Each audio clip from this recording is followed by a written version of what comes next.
Tudo aquilo que Sim, mas os cuidados, tudo aquilo que devia ter sido feito para mesmo evitar isto, confinamento. isso não evita o Não foi confinamento. feito. Devia ser o confinamento mais isso, somado a isso. Não foi feito. Quer dizer, o confinamento não é uma solução para nada, não é? Mas Não é uma solução. é uma solução para não morrerem pessoas. Não é uma solução. É uma solução para não entupir É para adiar mais uma o vaga. Serviço Social de Saúde. É adiar para uma quarta vaga. Não ficar completamente exausto, não é? Eu queria pedir à nossa produção... Tens uma imagem também para mostrar, não é? Queria pedir à nossa produção, porque foi publicada agora numa muito prestigiada revista de medicina, European Journal of Clinical Investigation. Está em acesso livre para os nossos telespectadores seguirem.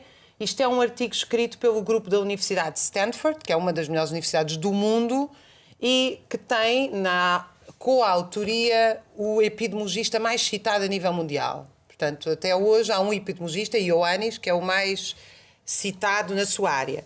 O estudo comparou todos os países que fizeram confinamentos e não confinamentos. Atenção, mais uma vez, nós estamos a falar de confinamentos parciais, porque a Eurofond publicou esta semana aquilo que eu já tinha dito aqui: mais de metade das pessoas da Europa nunca estiveram confinadas porque estiveram sempre a trabalhar e em aglomerados. Portanto, o que eles comparam é países como a Suécia e a Coreia, onde não houve confinamento, ou, no caso da Coreia, houve uma política, penso eu, de testagem em massa, mas também sem confinamento, que os outros confinaram. E chegaram à conclusão que não há nenhum efeito do confinamento a salvar vidas, nem nenhum efeito do encerramento das escolas. Portanto, eles compararam os países todos, o artigo está em acesso livre e todos podem ter acesso. Onde eles encontram diferenças a salvar vidas é na quarentena e seguir os casos positivos, portanto, e eu gostava de chamar a atenção porque muitas vezes confunde cerca sanitária com confinamento e quarentena. Confinamentos de pessoas saudáveis a esta escala nunca foi feito na história. Foi cercas sanitárias e quarentenas. E a distância social, distância física, que eles defendem e que resulta. Eu acho este estudo muito importante, não só pelo prestígio de toda a gente associada a eles, mas porque ele confirma o que muitos epidemiologistas têm defendido até aqui, que o confinamento não salva, pelo contrário, tem efeitos catastróficos em termos da economia e da saúde mental e de outros efeitos na sociedade, nomeadamente na saúde, em termos de rastreio e acompanhamento de outras doenças. Hoje mesmo, o Jorge Turgal, que é contra os confinamentos, e porquê é que eu chamei a atenção para isto? Porque o governo escudou-se num grupo de cientistas. Os cientistas elaboraram um plano. Um plano é um plano político e social que diz respeito a 10 milhões de pessoas na sociedade. Eu até acho estranho não haver cientistas das humanidades e das ciências sociais no Infarmed e numa coisa centrada em modelos matemáticos de computação. Eu acho isto absolutamente... Na verdade, acho isto inacreditável. Mas, enfim, isto para dizer que nós temos cientistas que não subscrevem este plano. Hoje o professor Jorge Turgal, que até o ano passado era presidente da Associação Portuguesa de Epidemiologia, deu uma entrevista onde diz que não concorda, que acha que se devia desconfinar. Portanto, não concorda com este confinamento. Com este plano. Nem com este plano, acha demasiado ténue, acha que as escolas deviam estar abertas. E uma coisa que ele diz muito interessante é que de 1 milhão de vacinas administradas em Portugal, só 300 mil foram aos idosos com mais de 80 anos.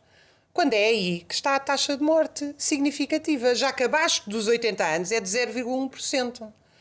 E ele vai mais longe, diz que há médicos que tomaram vacina que não deviam ter tomado. Ou seja, há médicos da linha da frente que deviam ter sido prioritários, mas a seguir a prioridade devia ter sido para os lares e para os grupos focados. E isto tem a ver com esta estratégia do professor que eu acabei de citar, Ioannis, desde o início, que é, não, a estratégia melhor de combate à pandemia era ter protegido os grupos frágeis.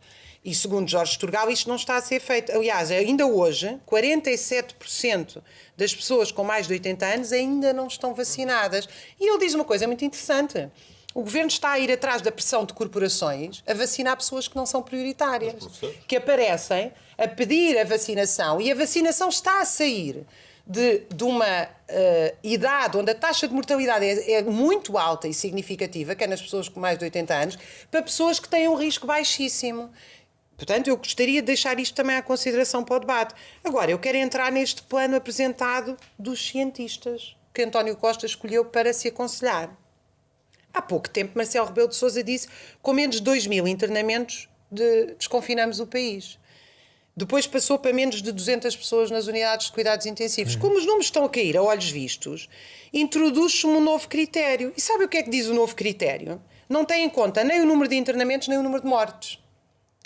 tem em conta o número de casos.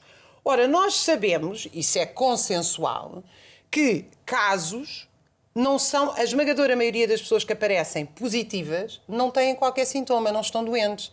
Porquê é que eu estou a dizer isto?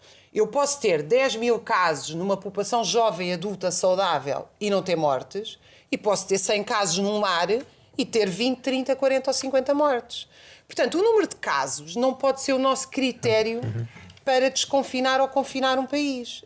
Para mim, aliás, como eu acabei de dizer, nenhum critério para confinar. Portanto, desconfias do plano? Não, e mais. Aparece este dado que eu achei impressionante ver. Eu vi Jorge Buesco aqui na RTP defender que o R estava-se a aproximar de 1 e isto era um perigo, quando todos os matemáticos a seguir vieram dizer que num número de casos muito baixos o R está sempre próximo de 1. O R só tem um valor estatístico quando há muitos casos. Eu explico isto lá para casa. Se nós temos 500 casos numa semana e 1000 na outra, o R passa de 1 para 2. Ou se temos de 500 para 250, passa de 1 para 0,5.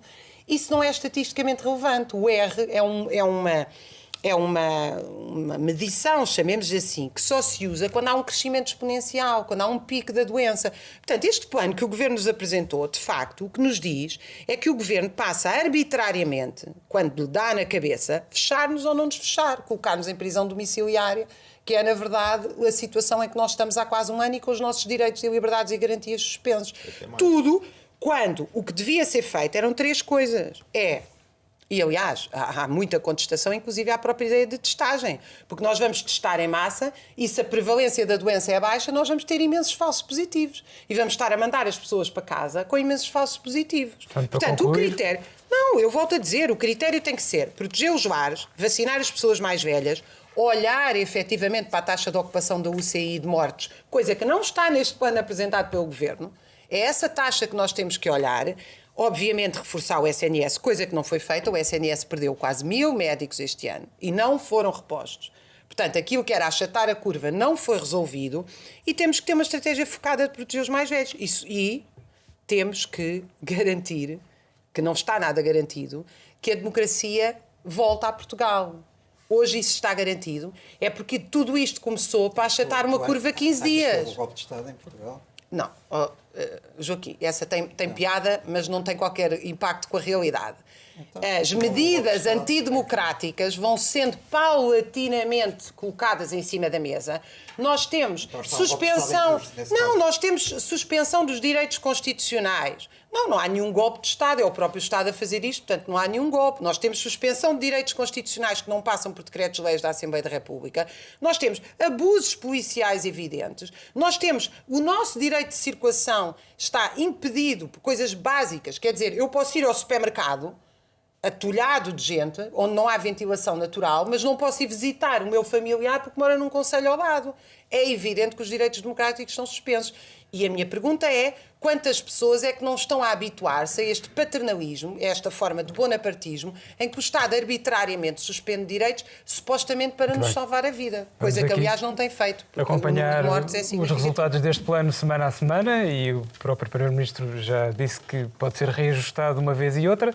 Agora vamos rapidamente às gordas com as melhores manchetes da semana.